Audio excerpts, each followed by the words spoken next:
बहुत समय पहले की बात है। सोनापुर नामक गांव में दो बहनें तारा और सितारा की शादी कुछ साल पहले एक ही घर में होती है। दोनों बहनें स्वभाव से बिल्कुल अलग थी। तारा स्वभाव की बहुत अच्छी थी और सितारा वह बिल्कुल भी स्वभाव की अच्छी नहीं थी। लालची थी, मक्कार थी, अपनी बहन को भी परेशान किया करती थी। लेकिन तारा पलटकर कभी भी अपनी बहन को जवाब नहीं देती थी। सितारा तारा के दोनों बच्चों से भी बिल्कुल प्यार नहीं करती थी, लेकिन तारा सितारे के बच्चों को भी अपने ही बच्चे समझती थी। सितारा जब पार्टी वगैरह में चली जाती तो उसके बच्चों को तारा ही संभालती थी, और अगर कभी तारा को किसी काम से बाहर जाना पड़ जाता तो सितारा तारा के बच्चों को एक समय का खाना भी नहीं देती थी। दीदी, आज फिर आप पार्टी में जा रही हैं। मैंने आपसे सुबह ही कहा था कि आज मुझे राहुल और सुरभि को स्कूल यूनिफॉर्म दिला के लेकर आनी है। अगर आप चली जाएंगी तो बच्चों की आज भी यूनिफॉर्म नहीं आ पाएगी और कल स्कूल में इन्हें डांट लगेगी। इसलिए मैं कह रही थी कि आज आप घर पर रुक जाती। छोटी, तूने मुझे क्या समझ के रखा है? मैं सांस भी तेरे इशारे पर लूंगी। मुझे कहाँ जाना है, क्या करना है, कैसे करना है, वे सब मेरे फैसले होंगे, तेरे नहीं। छोटी है तो छोटी बनकर रहे।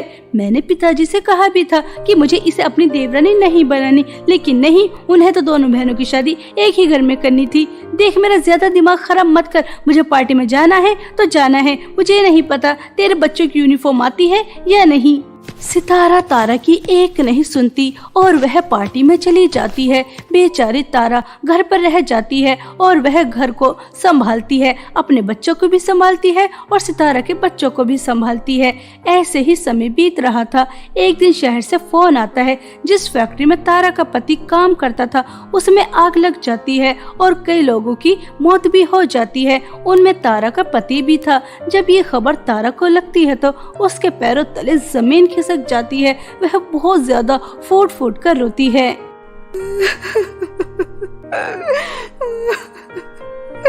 नहीं, नहीं, नहीं, ऐसा नहीं हो सकता। प्रदीप मुझे छोड़ के नहीं जा सकता। मेरा और मेरे बच्चों का क्या होगा? ऐसा नहीं हो सकता। मेरे मासूम बच्चे, अब इनका क्या होगा? यह क्या अनर्थ हो गया? हे ऊपर वाले, तूने मुझसे मेरा सुहाग क्यों छीन लिया? मुझे विधवा क्यों कर दिया? मेरे बच्चों से उनके पिता का नाम क्यों छीन लिया? क्यों तूने ऐसा किया? क्या मम्मी, अब पिताजी हमसे कभी मिलने नहीं आएंगे? महीने के आखिर में पिताजी हमसे मिलने आते थे, अब ऐसा नहीं होगा। फैक्ट्री में जो आग लगी थी उसमें पिताजी भी हमें छोड़ के चले गए। अब हमारे लिए चॉकलेट कौन लेकर आएगा? हमें खिलौने कौन दिलाएगा? मम्मी चुप हो जा मेरी प्यारी बच्ची, चुप हो जा। तेरी माँ अभी जिंदा है। मैं अपने दोनों बच्चों को किसी चीज की कोई कमी नहीं होने दूंगी। चुप हो जाओ। मैं तुम्हें पिता और माँ दोनों का प्यार दूंगी। आ जाओ मेरे प्यारे बच्चों, अपनी माँ के सीने से लग जाओ। ऐसा कहकर तारा अपने दोनों बच्चों को अपने सीने से लगा लेती है और बहुत ज्यादा फूट फूट कर रोती है। कुछ दिन तो सितारा और उसके पति ने कुछ नहीं कहा। एक दिन सितारा तारा से कहती है, देख छोटी, मेरे पति भी इंसान हैं। वो रात दिन गधों की तरह काम करते हैं, तब जाकर तो घर का गुजारा हो रहा है। अपने घर को भी देखना, तुझे और तेरे बच्चों को भी देखना अब हमसे नहीं हो पा रहा। मेरे बच्चों के भविष्य का सवाल है। अगर ऐसे ही हम तुम्हारा खर्च उठाते रहेंगे तो हम तो आगे कभी नहीं बढ़ पाएंगे। इसलिए देख, अपने दोनों बच्चों को लेकर यहाँ से चली जा। अब मैं तेरा और तेरे बच्चों का बोझ नहीं उठा सकती। जितना उठाना था उठा लिया। दीदी, आप तो अपनी हैं, पराई जैसी बात क्यों कर रही हैं? आप ही सोचिए, इस घर से मैं अपने दोनों बच्चों को लेकर कहाँ जाऊंगी? और यह घर भी तो मेरे बच्चों का ही है। करती ना वही छोटी बात। इतने दिन से तुम तीनों को खिला रहे हैं, पिला रहे हैं, पहनने के लिए कपड़े दे रहे हैं। वो क्या फ्री में आता है? इसलिए इस घर से और किसी भी प्रॉपर्टी में से तुझे कोई हिस्सा नहीं मिलेगा। चुपचाप अपने बच्चों को लेकर यहाँ से दफा हो जा, वरना मुझे धक्के देकर भी तुझे निकालना आता है। तारा अपनी बहन की यह बातें सुनकर चौंक जाती है। वह उसकी तरफ एक टकाटक देखे जा रही थी कि मुसीबत के समय उसकी बहन उसके साथ क्या कर रही है। सितारा जमीन से, घर में से तारा और उसके बच्चों को एक फूटी कौड़ी नहीं देती और उसे घर से निकाल देती है। बेचारी तारा क्या करती, वो बेसहारा थी। माँ पिता कुछ समय पहले ही छोड़ के चले गए और पति का साथ भी नहीं रहा। वह अपने दोनों बच्चों को लेकर उसी गांव में एक छोटे से घर में रहने लगती है और अपने बच्चों का पेट पालने के लिए मजदूरी करने जाती है। लेकिन मजदूरी करके चंद ही रुपये मिलते थे। 2 समय का खाना अपने बच्चों को खिलाना तारा के लिए बहुत ज्यादा मुश्किल हो पा रहा था। राहुल, राहुल, यह तुम्हारे सर में चोट कैसे लगी और तुम इतना क्यों रो रहे हो? क्या हुआ बेटा? चुप हो जाओ, अपनी माँ को तो बताओ क्या हुआ है। राहुल बेटा, बताओ ना क्या हुआ है। मम्मी सुमित भैया है ना, वो चॉकलेट खा रहे थे। मैंने कहा भैया मुझे भी चॉकलेट खाने के लिए दे दो, तो कहा तू गरीब है, मैं तुम जैसे गरीब को चॉकलेट नहीं दूंगा। ऐसा कहकर मुझे धक्का देकर भाग गए। हाँ मम्मी, राहुल बिल्कुल सही कह रहा है।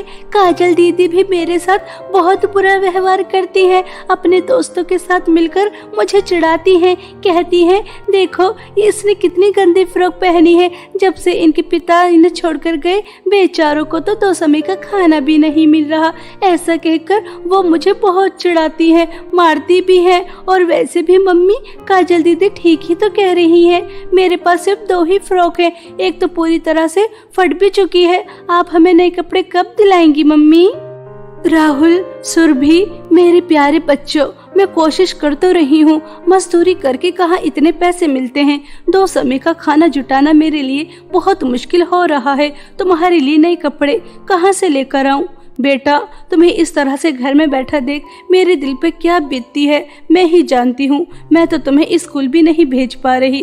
तुम्हारे पिता हमें छोड़कर क्या चले गए, हमारी तो जिंदगी ही नर्क हो गई।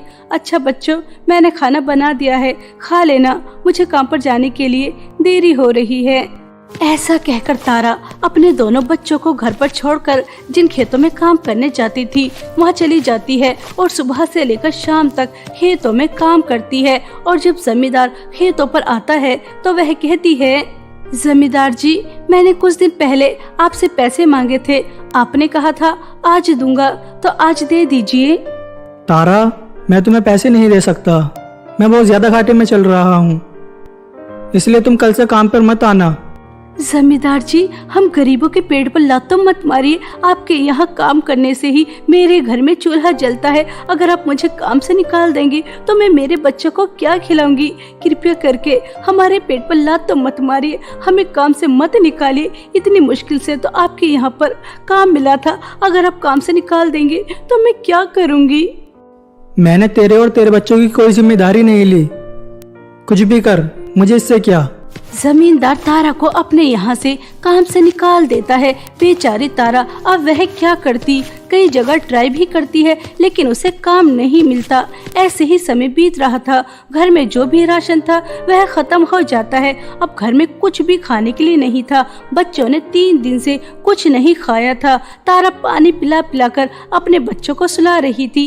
एक दिन राहुल और सुरभि अपनी मौसी सितारा के घर जाते हैं और सितारा से कहते हैं, मौसी मौसी, मम्मी जहाँ पर काम करती थी उन्होंने मम्मी को काम से निकाल दिया। अब मम्मी के पास कोई भी काम नहीं है।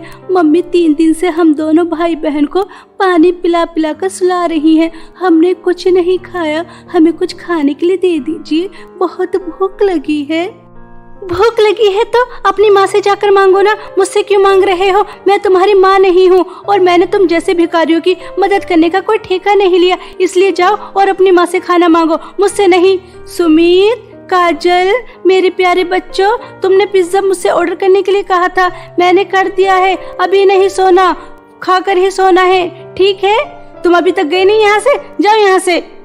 ऐसा कहकर सितारा बेचारे दोनों बच्चों को घर से बाहर निकाल देती है। दोनों रोते हुए घर आ जाते हैं और अपनी माँ को सब बताते हैं। तारा को बहुत ज्यादा गुस्सा आता है और वह सितारा के घर जाकर एक जोर से थप्पड़ मारती है और कहती है, दीदी, आपके सीने में दिल नहीं है, पत्थर है क्या?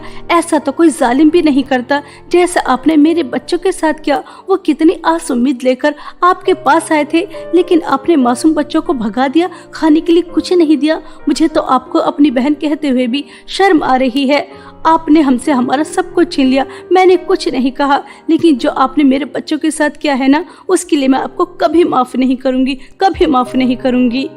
जा जा, आई बड़ी मुझे माफ करने वाली। मुझे तेरी माफी की कोई जरूरत नहीं है। गरीब तू और तेरे बच्चे इसी लायक हैं। तुम भूखे तड़प तड़प कर मर जाओ, क्योंकि तुम्हारी किस्मत में ऐसा ही लिखा है। मेरी किस्मत देख कितनी अच्छी है, कैसे अपने पति और बच्चों के साथ ऐसे रह रही हूँ। इस तरह से सितारा बहुत ज्यादा घमंड में चूर चूर थी। तारा जंगल में अपने बच्चों के लिए फल ढूंढने के लिए जाती है, ताकि वह फल खिलाकर ही अपने बच्चों का पेट भर सके, लेकिन उसे फल नहीं मिलते। तभी तारा की नजर एक पेड़ के ऊपर जाती है, जिसके नीचे एक चक्की रखी थी, जिसे देखकर तारा कहती है, अरे पेड़ के नीचे चक्की क्यों रखी है? यह किसकी हो सकती है? यह कोई मामूली चक्की नहीं है, यह जादुई चक्की है, और यह सिर्फ उन्हीं लोगों की मदद करती है जिनका दिल साफ हो, दूसरों की मदद करना जानते हो, दूसरों का दुख दर्द समझते हो। उन्हीं की यह जादुई चक्की मदद करती है। अगर तुम सच्चे हो, तुम्हारा मन साफ है, तुम्हारे मन में किसी के लिए छल कपट नहीं है, तो तुम इसे हाथ लगाओ। उसके बाद तुम्हें एक जादुई सोने का फ्रॉक मिलेगा, जिसकी मदद से तुम्हारी सारी दुख परेशानी दूर हो जाएंगी। अगर जिनके मन में छल कपट है, वो साफ मन के नहीं होते, दूसरों के दुख को नहीं समझते, अगर वह इंसान इस जादुई चक्की को हाथ लगाएगा तो उसके साथ क्या होगा? उसे मेरी जादुई चक्की से जादुई सोने का फ्रॉक नहीं मिलेगा, जिस वजह से मुझे पता चल जाएगा कि वह इंसान कैसा है। चलो अब तुम जल्दी से मुझे छूकर देखो, देखते हैं तुम्हें जादुई सोने का फ्रॉक मिलता है या नहीं। तुम कैसे स्वभाव की हो, लालची हो या फिर अच्छी हो?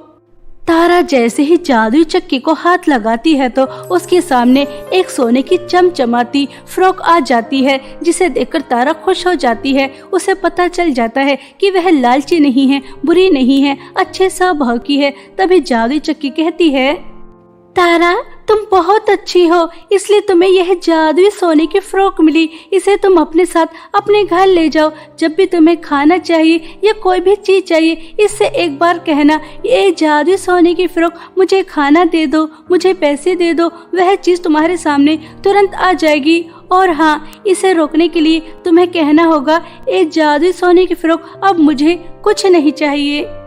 जादुई चक्की की बात तारा बहुत अच्छी तरह से समझ जाती है, और वह जादुई चक्की की सोने की फ्रॉक लेकर अपने घर आ जाती है, और घर आकर उससे कहती है, जादुई सोने की फ्रॉक, मेरे सामने अलग अलग तरह का बहुत सारा पकवान आ जाए। मेरे बच्चों ने कई दिन से कुछ नहीं खाया, जल्दी से मेरे सामने पकवान आ जाए। तारा के इतना कहते ही जादुई सोने की फ्रॉक तारा को अलग अलग तरह का बहुत सारा पकवान दे देती है। तारा और उसके दोनों बच्चे पेट भरकर खाना खाते हैं। तारा जादुई सोने की फ्रॉक से पैसे लेकर अपने बच्चों का दोबारा से स्कूल में एडमिशन करा देती है। राहुल और सुरभि स्कूल जाने लगते हैं। ऐसे ही समय बीत रहा था। देखते ही देखते तारा जादुई सोने की फ्रॉक से बहुत ज्यादा अमीर हो जाती है। अपनी बहन सितारा से भी ज्यादा। उसके पास एक नहीं, चार घर थे, चार गाड़ियां थी। बच्चे अच्छे स्कूल में पढ़ने जा रहे थे। यह देखकर सितारा अंदर ही अंदर जलने लगती है और अपने पति से कहती है, देखिए जी, वो तारा गरीब जिसे एक समय का खाना भी नसीब नहीं हो रहा था, आज बड़ी बड़ी गाड़ियों में घूम रही है। एक नहीं, चार बंगले हैं। बच्चे भी इतने बड़े स्कूल में पढ़ने जा रहे हैं। मुझसे तो उसकी इतनी कामयाबी देखी नहीं जा रही। हमने उसे इस प्रॉपर्टी में से एक फुटी कौड़ी नहीं दी, फिर भी आज हमसे ज्यादा अमीर है। यह सब कुछ तो इतनी जल्दी कमा कर तो नहीं मिल सकता। कुछ न कुछ तो चमत्कार हुआ है, हमें पता लगाना होगा।